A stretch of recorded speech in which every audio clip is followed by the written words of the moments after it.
Estado Nacional. Promesa de bienestar y desarrollo para los ticos se resquebraja ante incumplimiento de expectativas. Épocas de más inversión social y desarrollo humano a costa de la sostenibilidad fiscal. Épocas de austeridad fiscal, de socarnos la faja a costa del desarrollo humano. En la hora de la verdad, el informe Estado de la Nación llama a abrir los ojos frente a la realidad de los datos. Esto es Estado Nacional. Muy buenos días, bienvenidos a una nueva edición de Estado Nacional. Muchas gracias por su amable compañía las mañanas de los domingos. Nuevamente, el programa Estado de la Nación pone a disposición de la sociedad costarricense la radiografía del país que somos. Durante 30 años, este informe ha sido el resultado de un extenso proceso de investigación y consulta en el que ha participado un amplio y diverso grupo de instituciones, organizaciones y personas de todos los ámbitos de nuestra sociedad. Hoy, aquí en el programa Estado Nacional, tenemos el gusto de contar con el equipo investigador para analizar esta radiografía y reflexionar, por lo menos inicialmente, sobre los retos enormes que nos muestra que tenemos enfrente como país. Para eso nos da muchísimo gusto contar nuevamente aquí en el estudio con don Jorge Vargas Cuyel, director del programa Estado de la Nación. Buenos días, don Jorge. Hola, hola. Gracias por invitar. Nos acompaña también la economista Natalia Morales. Ella es investigadora del programa Estado de la Nación y encargada de los capítulos que tienen que ver con los temas sociales, pobreza, empleo, economía, desigualdad. Buenos días, Natalia. Buenos días, Liliana, y un saludo a todas las personas que nos ven. Muchas gracias por la invitación. Además, está con nosotros también Karen Chacón, quien es investigadora responsable del capítulo de Armonía con la Naturaleza. Buenos días, Karen. Buenos días y muchas gracias por la invitación. Bien, vamos a empezar con don Jorge primero, porque siempre que esperamos este informe Estado de la Nación, que en realidad es ni más ni menos que el repositorio de información más importante del país para la toma de decisiones, pues siempre nos preguntamos por qué la selección de la portada. La vamos a ver ahí en imágenes y mientras ustedes la ven, don Jorge Vargas Cuyel nos cuenta cuál es el simbolismo de esta portada. Mire, esta portada es una adaptación de un cuadro pintado hace más de 150 años por un pintor francés que se llamó Jules Lefebvre, y tiene la técnica típica del academicismo que imperaba en esa época antes de la revolución de los impresionistas en Francia, y el cuadro se llama La Verdad. La verdad es una mujer y sostiene un espejo que relumbra, y el espejo es el conocimiento. Por supuesto que nosotros adaptamos el cuadro, no es que el cuadro tiene otros elementos, pero nos llamó mucho la atención el nombre y además el simbolismo. Nosotros, por supuesto, hicimos algo, como son 150 años después y el señor Lefebvre ya no está entre nosotros, le agregamos una venda que está cayendo a los ojos. Entonces, las portadas nuestras son siempre una metáfora visual. ¿Qué es lo que estamos tratando de decir? Vean, urge abrir los ojos. Y para abrirlos, ¿por qué? Porque hay que saber qué es lo que está pasando alrededor de nosotros. Y para saber lo que está pasando alrededor de nosotros está el conocimiento, que es saber basado en datos, en análisis, basados en protocolos de investigación, no en rumores, ni en insultos, ni en cosas de esas, sino en la labor paciente de buscar evidencia, de filtrarla, analizarla y después tratar de interpretarla. Claro, es la verdad haciéndonos un llamado a abrir los ojos con el conocimiento en ese espejo. Eso me lleva a preguntarle, ¿cómo se elabora este informe? ¿Cómo es que se llega metodológicamente a la redacción de este informe? Mucha gente a veces cree que el informe es que se reúnen 4 o 5 personas y empiezan a redactar y buscan un par de información y arman el cuento. Pensemos que en un año como este, el informe de Estado de la Nación reunió a decenas de especialistas, digamos que más de 60, que hicieron más de 40 documentos de investigación en los distintos campos del saber. Entonces, si se quiere, el informe que ustedes ven y van a leer y lo pueden descargar del sitio web nuestro, es la punta de un iceberg.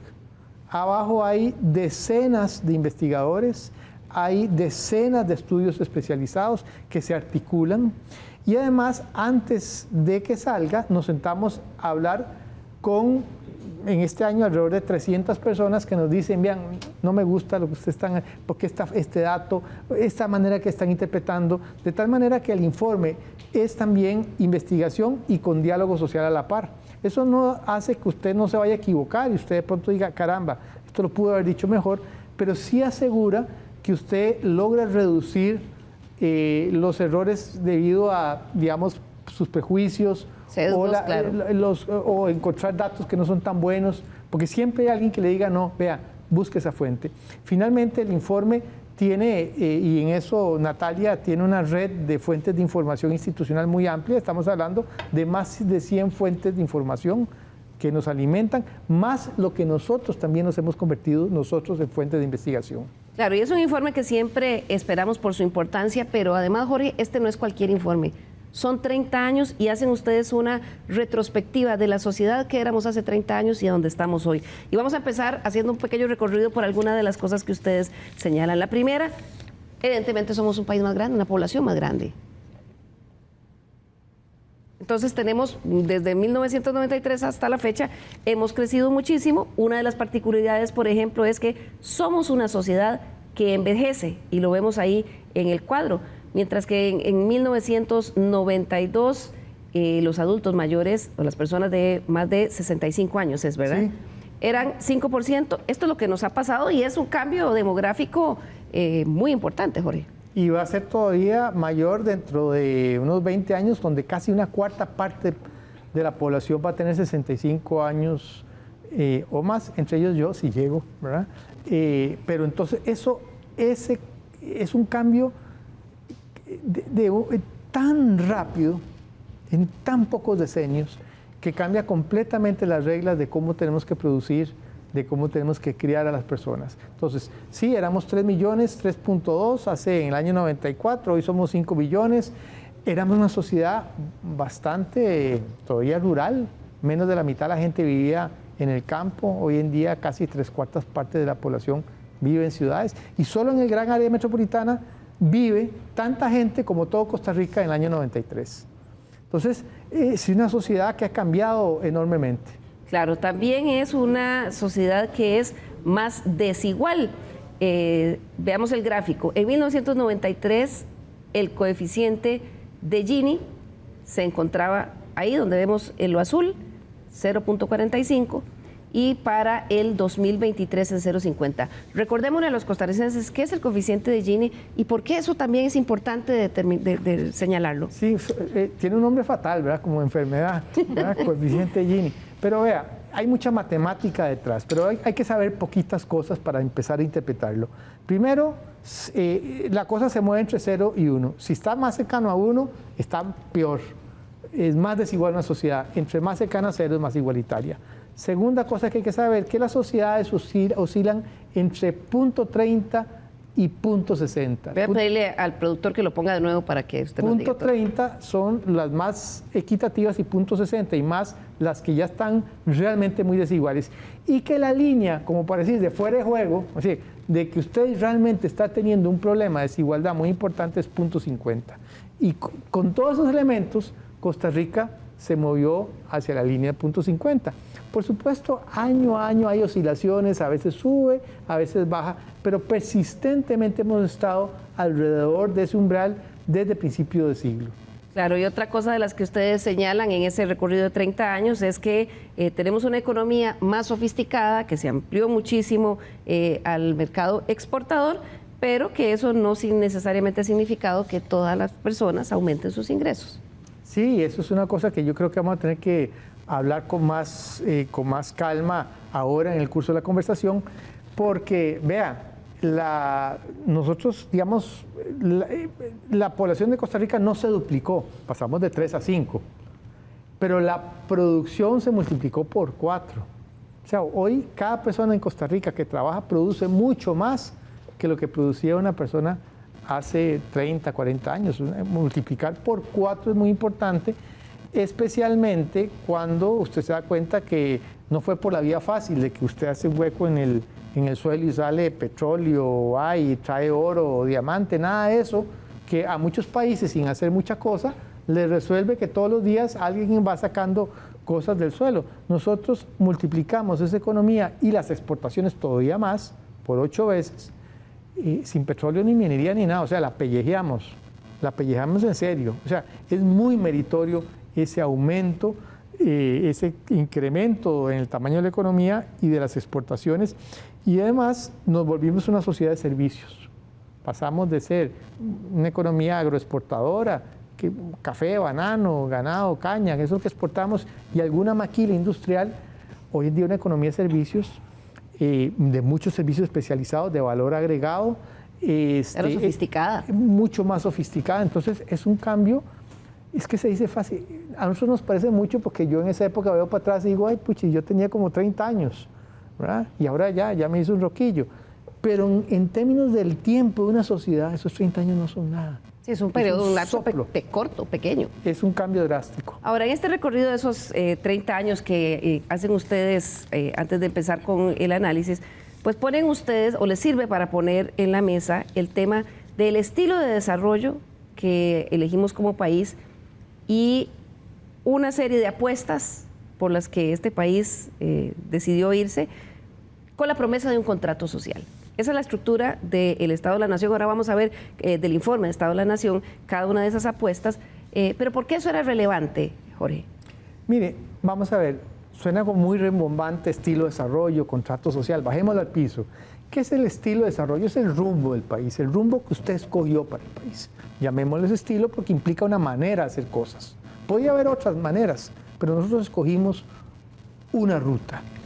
Y contrato social es la otro concepto que suena también súper rimbombante, pero es una idea muy sencilla, que es la promesa de bienestar del Estado, de la sociedad, que está codificada en nuestra Constitución política.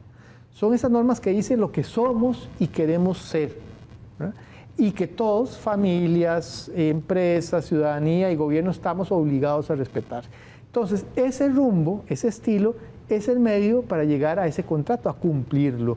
Y ahí fue como en el curso de los años, sobre todo en los años 90 y principios de este siglo, definimos 4 apuestas o rutas que dijimos, caramba, si hacemos esto en la economía, si hacemos esto en lo social, si hacemos esto en lo ambiental, en lo político, vamos a llegar a concretar ese contrato que está en la Constitución, que suena tan bonito, ¿verdad?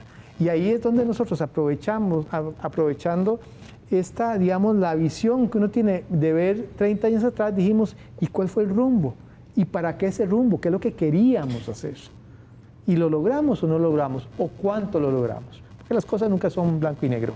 Claro, y ahí es donde entramos al análisis. Son 4 apuestas las que decidió este país: apuesta social, económica, ambiental y política. Comienzo con Natalia Morales. En la apuesta social, ¿qué era lo que nos planteábamos? ¿A dónde queríamos llegar? Y ahora vamos a ver qué pasó. Natalia. Sí, bueno, en la apuesta social era que aumentando la inversión social, es decir, todos los programas, servicios, bienes que el Estado le da a la población, ¿a través de qué? A través de la educación pública, a través del sistema de salud pública, a través de programas, por ejemplo, para ayuda a grupos vulnerables, a grupos pobres, transferencias monetarias, becas para estudiar, pensiones no contributivas.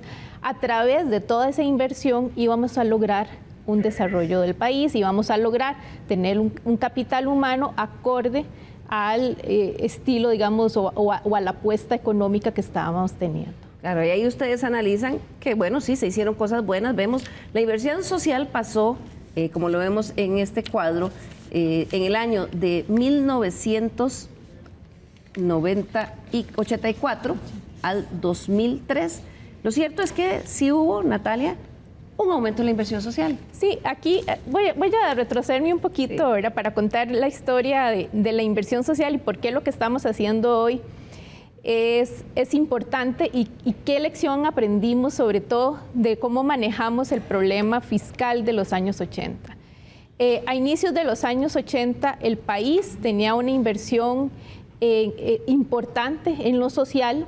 Se nos viene la crisis de deuda a inicios de los 80 y empezamos durante 10 años a recortar 2 rubros importantes. Primero, la educación. Durante 10 años no construimos un solo colegio en este país. Que es esa caída que se ve allá al inicio del cuadro, ¿verdad? Exactamente. Y también recortamos inversión en salud. Pero el golpe más fuerte fue en la educación, en una época de la historia donde habían más cantidad de población, niños, niñas y adolescentes. O sea, era cuando el país tenía más cantidad de población joven, recortamos educación.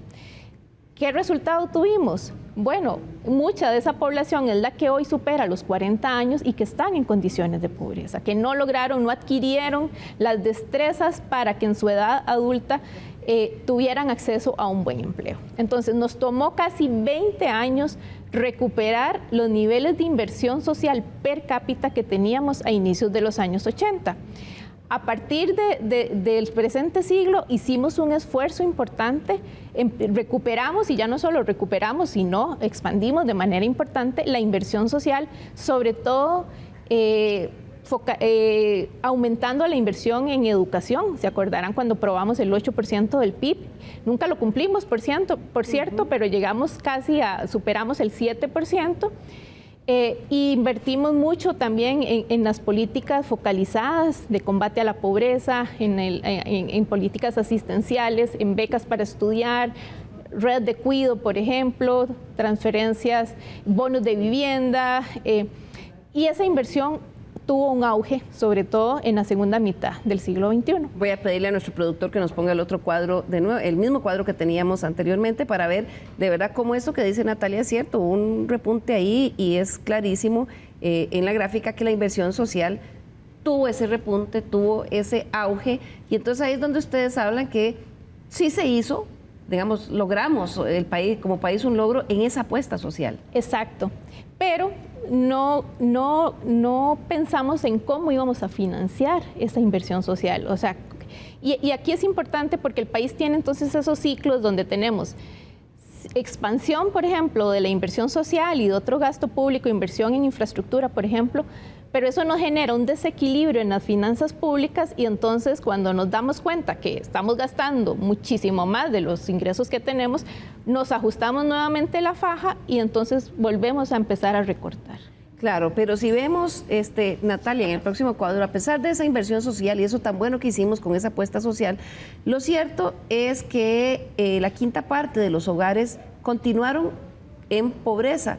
Y vamos a verlo en este cuadro. Es decir, a pesar de toda esa inversión que creíamos que estábamos haciendo lo correcto, ¿qué pasó en realidad? Sí, es que si vos no traducís esa inversión social en capacidades de desarrollo para la población, al final lo que tenés son políticas selectivas que te ayudan a esas personas que no logran tener el acceso, pero descuidamos algo muy importante, y esto tiene que ver, después lo analizamos con la apuesta económica, y es que aumentamos esa desigualdad y entonces no todos lograron montarse en el vagón del tren que iba a llevar, por ejemplo, a empleos de mejor calidad, más especializados, en industrias, digamos, que estábamos conversando ahora, de más valor agregado, y no todos teníamos las habilidades para acceder a esos empleos. Entonces empezamos a generar una brecha entre las personas que tenían habilidades y destrezas y un buen perfil educativo versus el resto de la población. Y por eso también, por ejemplo, no se eliminó la pobreza extrema, y lo vemos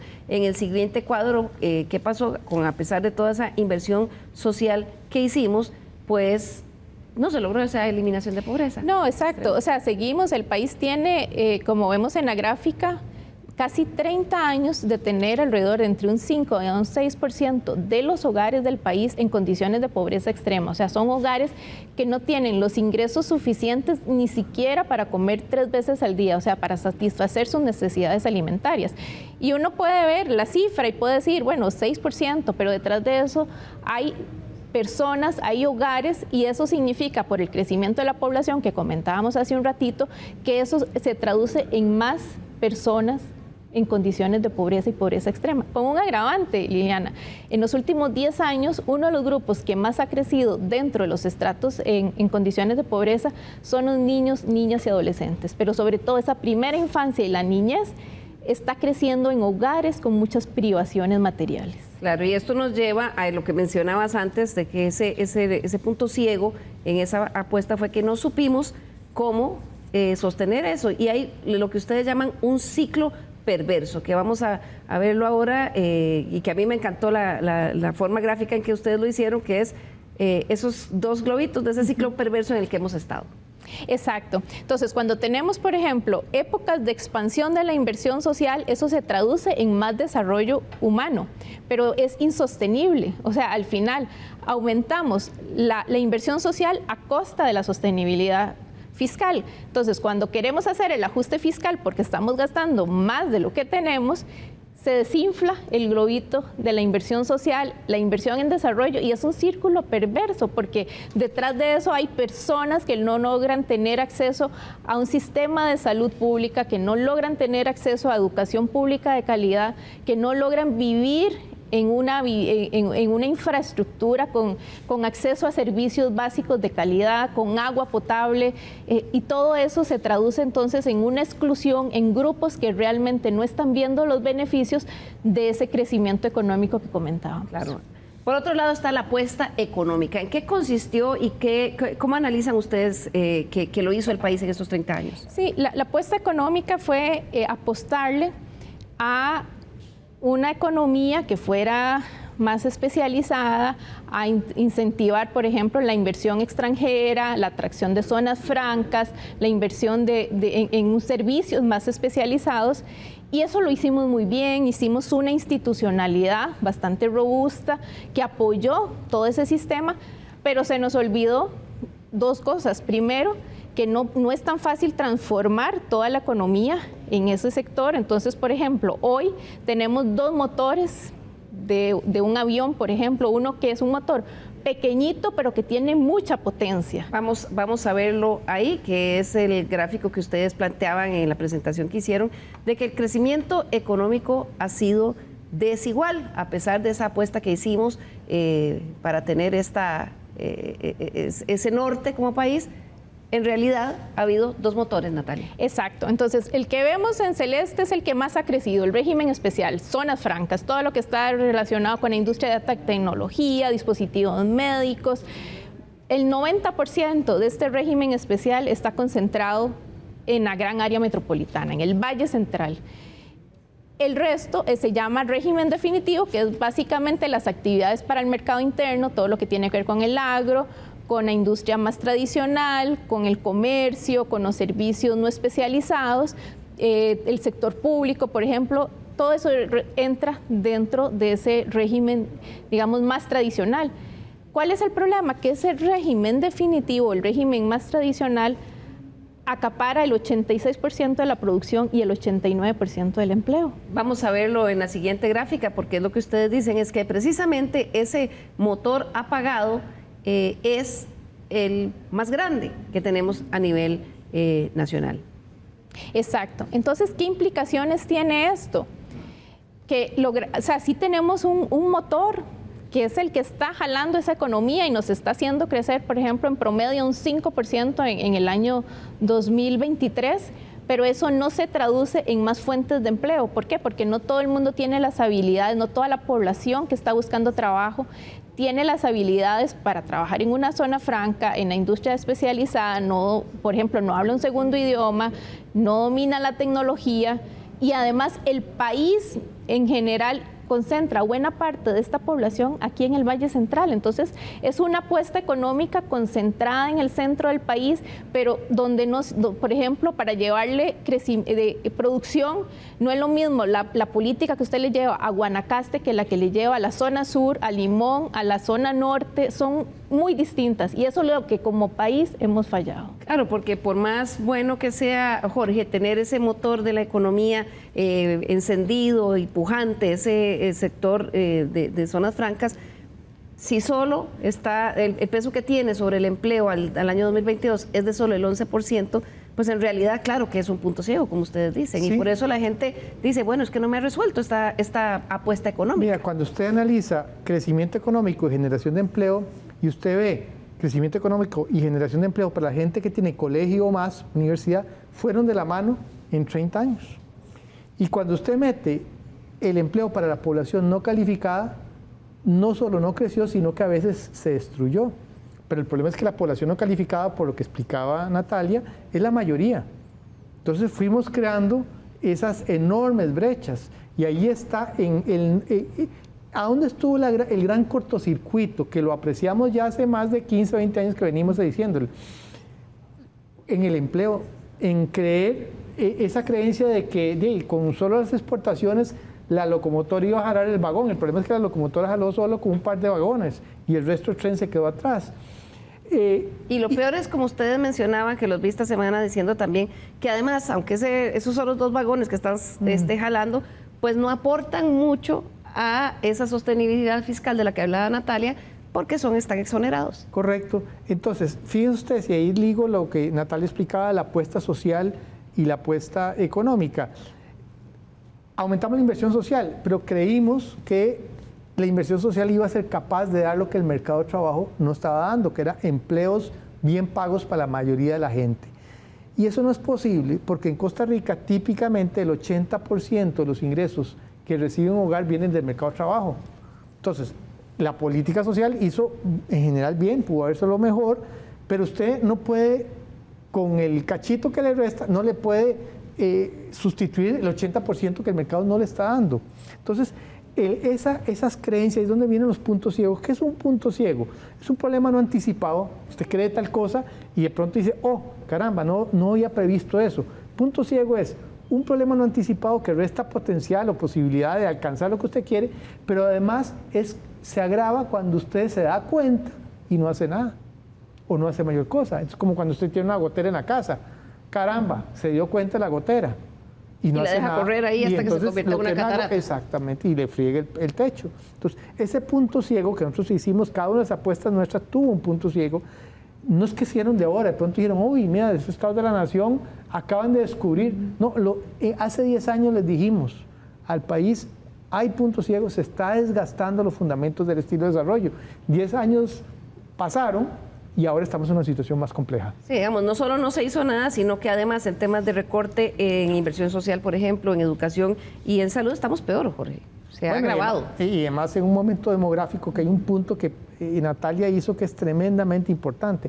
En los 80, cuando hicimos esa solución de recortar en educación, sobre todo y en salud y en otras cosas, para llegar a las buenas cifras fiscales, y inauguramos la otra fase, el ciclo perverso de los globitos que usted... teníamos la generación de jóvenes, niñas y niños más amplia de la historia. Hoy en día estamos haciendo esto con la generación que se achica de más poquitos, de gente joven y niñas y niños, y esos niños van a ser los adultos dentro de 20 años. O sea, y entonces, ¿qué estamos haciendo? Con una sociedad donde va a haber un cuarto de la población prácticamente de más de 65 años, nosotros necesitaríamos que esos jóvenes y niñas de hoy sean súper productivos, súper capacitados. Claro, sobre todo considerando que van a ser la base muy pequeña demográfica que va a sostener un porcentaje de adultos mayores. Y estamos en este momento tan malo haciendo totalmente lo contrario que deberíamos hacer. Entonces, si hace 40 años, al hacer lo que hicimos, ocurrió lo que dijo Natalia, condenamos a toda una parte de la generación que fue la mía, Liliana, un montón de gente a no tener un buen futuro, y eso era cuando teníamos jóvenes para desperdiciar, por decirlo así. Sí, y ahora horrible. Con un recurso más escaso. Eso es una locura. Vamos a hacer aquí nuestra primera pausa comercial y al regresar vamos a ver qué pasó con las otras 2 apuestas, la ambiental y la política. Ya regresamos.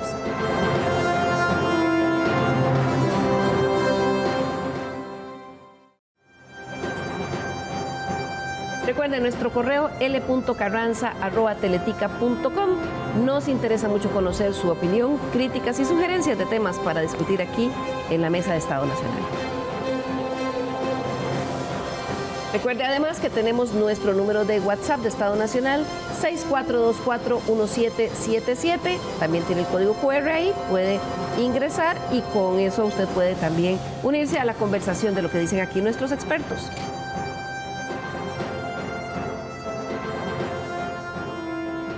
Y por supuesto, usted también puede después, en la tarde, durante la semana, si quiere revisitar el programa, lo encuentra ahí en el canal de WhatsApp de teletica.com. Ahí tiene usted el código QR, ahí lo puede descargar. Y si no, también en la página web www.teletica.com. En la sección de noticias va a encontrar una pestaña de Estado Nacional y encuentra no solo el programa de hoy, sino los de meses anteriores.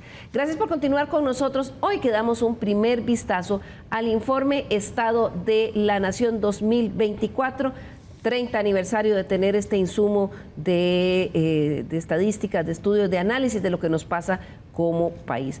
Jorge, y otro, antes de seguir con los temas de las apuestas y dónde se encontraron los puntos ciegos de estas apuestas, me llamó la atención que ustedes tienen un capítulo para hablar sobre el tema de crimen organizado.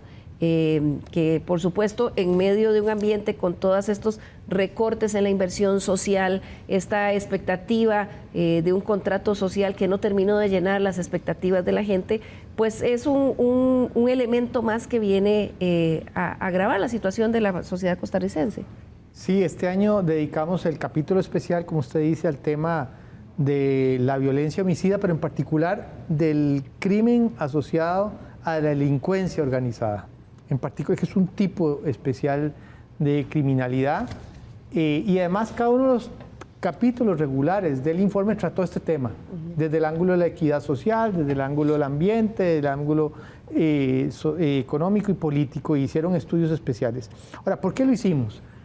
Por dos razones. En primer lugar, porque es evidente que estamos teniendo un gravísimo problema que se ha profundizado mucho más rápidamente de lo que creíamos, y segundo, porque fue como esos problemas que de pronto le dan uno en la cara, que uno no está esperando y pum, de la nada, de repente el país está inmerso en un enorme desaguisado. Y fíjese usted que cuando hablamos de violencia del crimen organizado, estamos hablando de que hoy 7 de cada 10 asesinatos son producidos por esos tipos de grupos. Lo vemos ahí en la gráfica, eso que usted menciona, porque claro, con una tasa de homicidios que subió a 17.2 por cada 100,000 habitantes, esto es lo más impactante, ¿verdad? Que en este momento 7 de cada 10 homicidios que hay se debe a estas razones: ajuste de cuentas, armas de fuego, y las víctimas son hombres jóvenes. Claro, y cuando hablamos de crimen organizado, ¿qué estamos hablando? Estamos hablando, por cierto, del narcotráfico, que es el principal actor, porque Costa Rica hoy en día no solo es puente, es bodega, es plataforma de servicios logísticos, es blanqueo de capitales y además es inserción de este tipo de delincuencia en las cadenas de valor. Es un actor multinacional. Pero del crimen organizado hablamos también de tráfico de personas, de armas, de contrabando, entre otras cosas. Ahora, esta naturaleza específica de que el principal actor del crimen organizado en Costa Rica, que es el que está llevando toda esta violencia que se ha llevado fuera de control, hace que Costa Rica, por ejemplo, tenga un tipo de problema muy distinto al de El Salvador, más cercano al problema que tiene México o Ecuador. En El Salvador, fíjese usted que tienen crimen organizado, básicamente son maras, y las maras son grupos dedicados a la extorsión de carácter local o federaciones de grupos dedicados a la extorsión. Usted los mete a la cárcel y baja la extorsión. Hay que hacerlo, no es fácil, lo hicieron en El Salvador. Pero en Costa Rica, el tipo de actor que tenemos nosotros no son maras, es un actor transnacional, son multinacionales del crimen que están integrados, desde el sicario que jale el gatillo hasta los señores que invierten a veces en portafolios inmobiliarios, en emprendimientos productivos, pasando por fichas colocadas dentro del sistema político o dentro del sistema financiero, y ahí no es sencillamente metámonos toda la cárcel. Claro, ahí esa solución de ¿cómo se llama? La gran solución bukeliana no sirve. No sería. Técnicamente es como tratar de construir un mueble a punta de martillo. Y usted necesita serrucho, usted necesita otro tipo de herramientas. Bukele, entre otras cosas, El Salvador no es ruta de narcotráfico importante. Nosotros sí. Y eso hace toda la diferencia del mundo. Toda la diferencia del mundo, que nos ha llevado a esa violencia, es de un nivel inédito, y lo vemos ahí nuevamente en la gráfica. La tasa de violencia medida como la cantidad de homicidios, la tasa, casos por cada 100.000 habitantes. Ese salto rojo, Jorge, que vemos en el 2023, como dice usted, fue una cosa que nos estalló en la cara. Sí, venía subiendo gradualmente, se bajaba, pero de repente explosionó. Entonces, vea, gracias a la colaboración de muchas instituciones de OIJ, las policías, el Instituto contra las Drogas, tuvimos acceso a información muy particular que logramos trabajarla para entender la radiografía del problema y para entender muy bien con qué estamos enfrentando y por qué esos cantos simplistas de hacer lo que hizo Bukele aquí no funciona. Vea usted, por ejemplo, México le entró a patadas al narcotráfico y tiene una guerra declarada hace 10 años, 16 años. Que no ha podido ganar. Que no ha podido ganar. Entonces no es cuestión de hacerse el macho alfa y golpearse en el pecho porque a esos los liquidos los mete a la cárcel. Si usted mete a los sicarios y la cadena para arriba y el capo que está en otro país, ¿verdad?, que mueve los hilos, entonces es una acción mucho más complicada y precisamente por eso el capítulo, no quiero tomar mucho tiempo, además de hacer esta radiografía mucho más precisa, más granular, nos sentamos con gente de las policías, gente de las comunidades, la gente de la municipalidad, de lugares donde las papas se están quemando hoy en día, Golfito, Limón, Parrita, el sur de San José, para ver con base en la experiencia de la gente, qué es lo que ellos recomiendan hacer, ¿verdad? Y además nos fuimos a sentar con especialistas, porque dijimos, aquí no nos podemos quedar solo con la radiografía. ¿Y llegan a una solución sugerida? Hay un conjunto de recomendaciones que no vamos a poder pasarlas en... De eso vamos a hacer un programa completo. Yo creo que sí, amerita, pero digamos, le puedo decir que entre la gente, dos cosas importantes. De las prioridades más grandes que nos dijeron, la gente que está en la trinchera dice, mire, entiendan por favor que la política de seguridad pública, de combatir el crimen, no es un problema del Ministerio de Seguridad Pública, es un tema de política pública nacional. En todos los aspectos. Claro, Jorge, porque si vos tenés a los muchachos saliendo de las escuelas o si terminando la escuela o el colegio sin trabajo, sin oportunidades de trabajo, enfermándose y sin posibilidad de tener atención médica, no hay cómo esperar que la fuerza pública por ahí, pero usted también tiene que ver con tema de la política pública, financiamiento a los partidos. Usted tiene que actuar ahí. Claro. ¿Por qué? Porque ese tipo de crimen transnacional se está infiltrando ahí. Se infiltra y lo ha hecho en otros países. Entonces tiene que tener políticas sobre financiamiento de partidos. Tiene que tener también, sobre todo, de atraer inversionistas del fomento de la producción. Por ejemplo, hace poco salió que buena parte de la plata que gastamos en subsidiar diésel a los pescadores se va a los narcotraficantes. En narcos. Entonces, vea usted una conclusión muy robusta, no es la única, hay otras, pero es esta: entienda el país que el tema de seguridad pública no es una cosa de Ministerio de Seguridad Pública, es una cosa transversal. Y los especialistas además nos dieron una hoja de ruta de corto, mediano y de largo plazo. En el corto plazo, todo lo que son las capacidades policiales. En el mediano plazo, temas sobre todo institucionales y legales, cambios en los modelos carcelarios para que las cárceles no sean como en otros países, y los centros del comando del crimen, ¿verdad? Y también de largo plazo, donde entra el tema de la política preventiva. Y las comunidades nos dijeron, miren, estamos haciendo al revés del pepino. En un momento que necesitamos crear empleo y más educación a los jóvenes, estamos recortando justamente eso porque es la vía fácil para estabilizar las finanzas públicas. Entonces, ni más ni menos que eso es como echarle gasolina, gasolina un poco de leña invito seca. mucho a la gente a leer este capítulo en donde ahí sí nos metimos a fondo y agradecemos la colaboración de tantas instituciones de la policía y de otras fuerzas de seguridad para poder hacerlo. Desde ya nos comprometemos a hacer un programa específico sobre ese análisis. Volvamos a esas apuestas en las que se basó el estilo de desarrollo con la promesa de ese contrato social, y se nos había quedado pendiente dos. Una de ellas es la apuesta ambiental. Karen Chacón, investigadora del capítulo que tiene que ver con ambiente y armonía con la naturaleza. Recuérdenos cuál fue esa propuesta que hicimos y cuál es ese punto ciego que hicimos por llegar a esa promesa, pero dónde fue el punto ciego que hizo que no la lográramos. Sí, la promesa que hicimos en materia ambiental básicamente consiste en impulsar el desarrollo y el bienestar de la población en armonía con el ambiente. ¿Qué significa esto? En hacer un uso de los recursos del territorio que permita proveer servicios a la población como acceso a agua, como electricidad y también facilitar actividades económicas, pero de una manera que sea sostenible, ¿verdad? Que genere un menor impacto al ambiente, pero también en términos socioeconómicos. ¿Qué hicimos para impulsar esa apuesta? Bueno, el país de forma pionera, innovadora, desarrolló diferentes esquemas de protección de espacios en el territorio continental y también en la parte marina, para proteger, ¿verdad?, la biodiversidad de las especies. También desarrollamos otros programas como para la recuperación de cobertura forestal, como el pago por servicios ambientales, ¿verdad?, que reconoce también los esfuerzos que hace la ciudadanía y la sociedad en esta temática.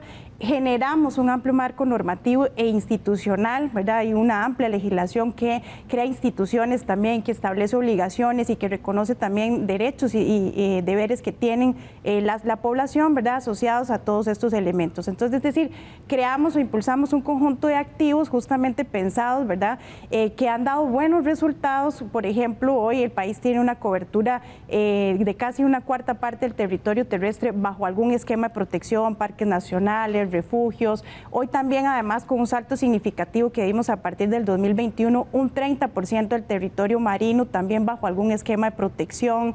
Recuperamos cobertura forestal, ¿verdad?, que no es solo importante porque revierte una tendencia, una dinámica que veníamos registrando a nivel nacional en pérdida de bosque, sino que además es una tendencia que es contraria a lo que estamos observando en el escenario internacional, ¿verdad? Entonces son un conjunto de logros que el país, a partir de esas decisiones tempranas, pioneras, innovadoras, como decía, tomó, le generaron también a Costa Rica una imagen de país ecológico, ¿verdad?, de un país ambientalmente responsable, que hace que se posicione además a la apuesta económica, porque esa imagen hizo, digamos, que la industria turística fuera pujante, y esos logros además son de los que han hecho que nos sintamos orgullosos por muchas décadas. Sí, así es, ¿verdad? Esos esfuerzos que el país hace y ese reconocimiento que tiene a nivel internacional se traducen en réditos. Por un lado, la atracción de turismo, ¿verdad?, que está muy asociada a los recursos naturales, a los parques nacionales, a las playas,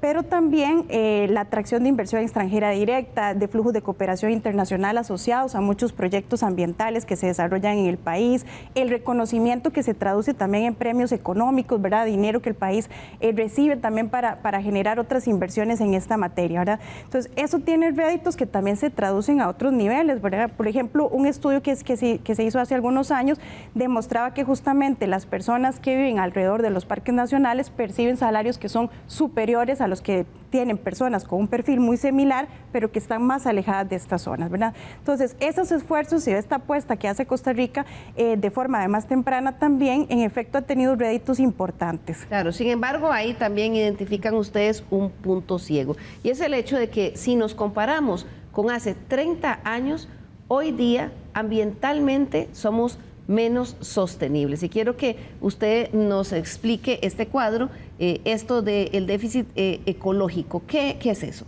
Sí, quizá vale la pena, Liliana, primero recordar, ¿verdad?, que es que esa apuesta que hicimos se concentró sobre todo en lo que conocemos como la agenda verde o la agenda de conservación, pero descuidamos todo lo que había fuera de esos espacios, ¿verdad? El resto del territorio hemos hecho un uso poco sostenible de los recursos. Pensamos que eso era suficiente con tener mucha pensamos, ¿verdad?, que eso nos iba a garantizar la sostenibilidad, y esos otros espacios que se descuidaron generan un alto impacto muy negativo en términos ambientales, pero también en la parte socioeconómica y sobre la salud. Entonces, ese desbalance o ese desequilibrio que hay entre lo que hemos hecho en la agenda de conservación versus lo que se ha hecho en las otras áreas, lo que se conoce como la agenda café, la agenda azul, hace que Costa Rica tenga hoy un balance que es negativo. Claro, y eso ¿qué justamente es esto del déficit ecológico? Es justamente eso lo que nos muestra este gráfico, ¿verdad? El ideal o la expectativa, digamos, la aspiración es alcanzar ese déficit ecológico, donde tengamos un uso de esos recursos que genere un impacto, digamos, que se asocie con la capacidad que tiene el mismo territorio de ir reponiendo de forma natural esos recursos que estamos utilizando. Lo que pasa en la actualidad es que estamos usando más recursos de los que están disponibles, ¿verdad? Entonces, en el 1993 estábamos usando 1,2 Costa Ricas más de las que estaban disponibles para ese ritmo de uso de recursos naturales. En el 2022 habíamos aumentado ya a 1,6 Costa Rica, ¿verdad? Entonces seguimos incrementando el uso de esos recursos, generando un déficit y comprometiendo no solo los recursos de las generaciones presentes, sino también además los recursos de las generaciones futuras. Claro, y quiero que me explique también esto que vamos a ver en el siguiente cuadro, esto de que a pesar de que esa apuesta, de todo lo que se hizo para esta apuesta ambiental, lo cierto es que todos esos avances no evitaron ese punto ciego. Y explíqueme esto de la huella forestal versus la huella de carbono. Sí, este gráfico justamente nos refleja muy bien lo que decía hace un rato, ¿verdad? Ese divorcio entre lo que hicimos bien en la parte de conservación, la parte verde, versus los otros espacios que descuidamos, y en gran medida eso tiene que ver con nuestra matriz también energética. Este gráfico lo que nos muestra es justamente cómo se comportaban dos de las huellas que se miden en este indicador, que es la huella forestal y la huella de carbono. Costa Rica revirtió, ¿verdad?, el peso que tenía la huella forestal entre el 93 y el 2023, a partir justamente de estos esfuerzos que se hicieron de recuperación de cobertura forestal, de creación de áreas protegidas, etcétera. Pero paralelamente descuidamos la otra área, ¿verdad?, que, como decía, está impulsada fundamentalmente por el uso de energía que tenemos en el país, por los patrones de transporte y movilidad. Y eso es lo que ha hecho que aumente justamente nuestra huella de carbono. Claro, me llamó la atención en la presentación que hicieron también esta semana que pasó del informe Estado de la Nación, también el hecho de que no es solo, digamos, que se nos olvidó una parte de la tarea que había que hacer para realmente tener esta sostenibilidad, sino que actualmente hemos llegado a cuestionarnos esa apuesta ambiental. ¿Por qué eso es peligroso, Karen? Sí, en efecto, lo que observamos a partir de un ejercicio que hicimos para esta edición, que fue recopilar evidencia, ¿verdad?, que nos presenta, digamos, manifestaciones concretas de esa ruptura con este discurso y esta narrativa que es además histórica, ¿verdad?, en términos ambientales, que básicamente consiste en reconocer de nuevo al ambiente como ese factor central del desarrollo. Lo que estamos observando hoy, ¿verdad?, es que no solo no avanzamos en esas otras áreas donde había ese retroceso, sino que además estamos descuidando esa apuesta, y eso tiene riesgos y además también, digamos, desfortalece la imagen internacional que tiene Costa Rica. ¿Dónde se materializan esos riesgos? Bueno, justamente por el tema del acceso al agua, ¿verdad? Fuimos muy eficientes en usar recursos, uno de esos es el agua para dar servicios o usos vitales a la población, impulsar el desarrollo, pero hoy lo que estamos observando es que hay menores capacidades y una gestión, digamos, que no es adecuada para garantizar ese acceso a la población de agua que sea suficiente, que sea de calidad y que sea continua, ¿verdad? Entonces, ahí ya se empieza a ver afectada a la población directamente. El desarrollo de actividades también económicas que a su vez repercuten también en términos generales en el desarrollo. Otra área en la que estamos observando esto de forma muy concreta y asociada más al tema del recurso hídrico es en la parte de generación de electricidad. Una de las grandes fortalezas que también ha mostrado Costa Rica y que además también le han destacado a nivel internacional es haber logrado desarrollar una matriz eléctrica que es casi 100%, que fue casi 100% a partir de fuentes renovables. Lo que observamos en 2023 e inicios de 2024 es que tuvimos que aumentar el uso de hidrocarburos para generar electricidad. ¿Por qué? Porque estamos experimentando los efectos de la variabilidad y el cambio climático. ¿Qué significa eso? Que hay menos precipitaciones, menos lluvia, ¿verdad? Y eso nos llevó justamente a este escenario. Que valga decir, es un escenario que ya estaba anunciado, ¿verdad? No nos toma por sorpresa, sino que no se planificó adecuadamente para gestionar eso. Pero eso también genera, digamos, perjuicios sobre la población, no solo en términos económicos, ¿verdad?, porque el costo se traslada a las personas, a las actividades económicas, sino que también porque eso genera más emisiones contaminantes que también afectan la salud de las personas y ayudan al calentamiento global. Claro, sin duda ese es otro eje temático que dará para un programa completo. Ya se nos está empezando a acabar el tiempo, Jorge, pero nos falta la apuesta política. ¿Qué era lo que queríamos? ¿Qué se hizo? ¿Y dónde está ese punto ciego? Bueno, la apuesta política, en forma muy resumida, era que si profundizábamos la democracia, esa profundización iba a provocar mejores entregas de bienestar para la población, y eso a su vez iba a hacer que el sistema tuviera más legitimidad entre la ciudadanía. Entonces, usted profundizaba la democracia y lograba todo eso. Y profundizamos la democracia, Liliana. Realmente, si usted ve los derechos, libertades, garantías, obligaciones del Estado para las y los ciudadanos de hoy es mucho más de lo que había hace 30 años. Se aprobaron un montón de derechos, derecho al ambiente sano, derechos civiles, sociales, derechos para las mujeres. Resultados de avanzada en Latinoamérica. Indudablemente evolucionamos hacia un modelo constitucional de avanzada.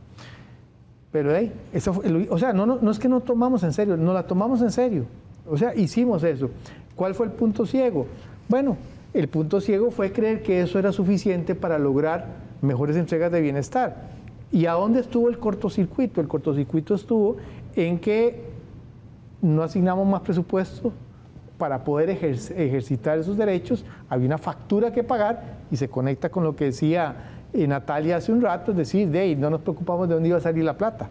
Dios proveerá, por decirlo así, pues Dios no proveyó. Y la gente lo que tiene la impresión es, no me resolvió mi necesidad. Correcto, entonces el primero es, no aumentamos presupuestos públicos, lo cual implicaba una discusión. Primero dimos los derechos y después dijimos, bueno, vamos a ver de dónde sale la plata. Y la otra cosa es que tampoco mejoramos la calidad de las instituciones. Y ese cortocircuito generó una promesa democrática sistemáticamente incumplida por el mismo Estado, quien era el garante de que tenía que cumplirse. Obviamente eso afectó la confianza de la ciudadanía en las instituciones y en la política. En otras palabras, inflamos el horizonte de la promesa democrática, pero no la realización, con lo cual la brecha entre la expectativa y lo real creció. Y se nota eso, Jorge, en los datos que ustedes presentaban, por ejemplo, la cantidad de gente que tenía partido político hace 30 años y la afiliación política ahora. Sí, pasamos de un escenario en donde prácticamente todo el mundo tenía algún tipo de simpatía por algún partido a uno en donde solo el 17% de la gente lo tiene. Todos los partidos. Es 1 de cada 6 nada más. Los partidos colapsaron. Y el problema no es el multipartidismo, Liliana, porque la gente dice, no, mira, es que en bipartidismo, No, hay muchos países que gestionan su multipartidismo, porque nuestro multipartidismo tuvo la particularidad de ser más una diáspora, más que una reubicación de la gente. No es que la gente dijo, ya no me convence el partido X, me voy al partido Y, Z, A y B. No, ya no me convence los partidos de antes y empezó a dar vueltas como cuando uno va al supermercado y empieza con el carrito a ver qué comprar, porque no lleva una lista, ¿verdad? Entonces, eso fue, lo que hicimos fue una diáspora y conforme los partidos iban pasando, llegamos hasta la situación actual en donde hay una elección nacional y en donde gana y nuestro presidente no tiene partido, ¿verdad? Y si usted lo ve en un lente más amplio, este es el tercer periodo constitucional seguido donde gana un partido no tradicional. Entonces, estamos en un momento de una enorme confusión. Ese cortocircuito se nos dio ese punto ciego y lo que decimos ahora, y déjenme agregarles, que la manera en que estamos manejando la política en este momento, con los desafíos que han sido relatados por Natalia, Karen y yo mismo antes, hace que la política esté siendo un factor que genere riesgo a una situación que ya es muy peligrosa. Claro, y como si fuera poco todo esto, ya esto en un minuto, Jorge, porque ya voy a ir a la reflexión final, pero como si todo eso fuera poco, ¿verdad? Todos esos puntos ciegos y toda esa ruptura de expectativas que tenía la gente, pues actualmente llegamos a otra cosa que ustedes plantean en el estudio, que lo vamos a ver en el cuadro, y es que hay poca cooperación política entre los poderes de la República.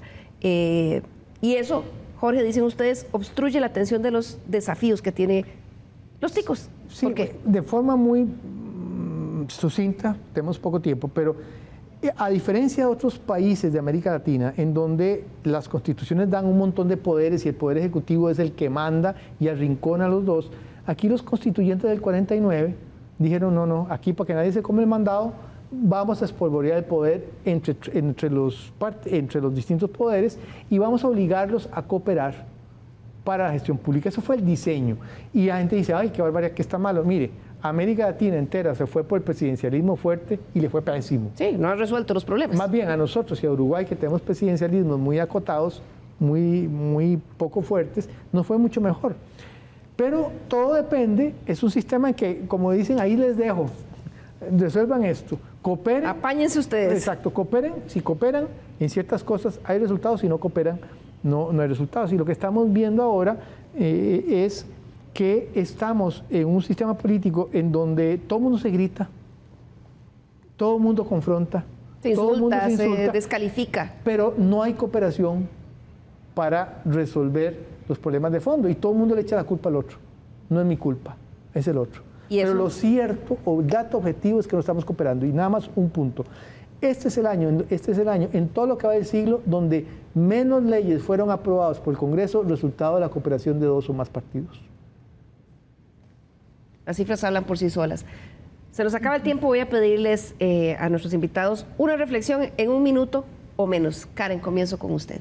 Sí, gracias. Tal vez solo recordar, ¿verdad?, que es importante resguardar la clave del desarrollo humano, que es el ambiente, y que eso implica una participación de la institucionalidad pública, pero también de los demás actores de la sociedad, el sector privado, la ciudadanía. Una ciudadanía activa, ¿verdad?, ha sido clave en otros momentos y también puede serlo en esto para retomar la prioridad del tema ambiental en la agenda de desarrollo. Muchas gracias, Karen. Natalia. Sí, yo quisiera decir que este país lo ha hecho bien en el pasado, ha tenido experiencias muy exitosas, necesitamos retomar esas experiencias. ¿Y cuál ha sido la base de nuestro desarrollo en los últimos 50 años? Invertir en la población, una inversión social, una educación pública de calidad, un sistema de salud y seguridad social, un sistema de pensiones robusto, y eso acompañado de políticas de fomento productivo, de capacitación, de generación de habilidades en la población para que se inserte en este mundo más dinámico, más globalizado, y tener mayores accesos, por ejemplo, a empleos de calidad, a más información, a más conocimiento, a más cuestionamiento.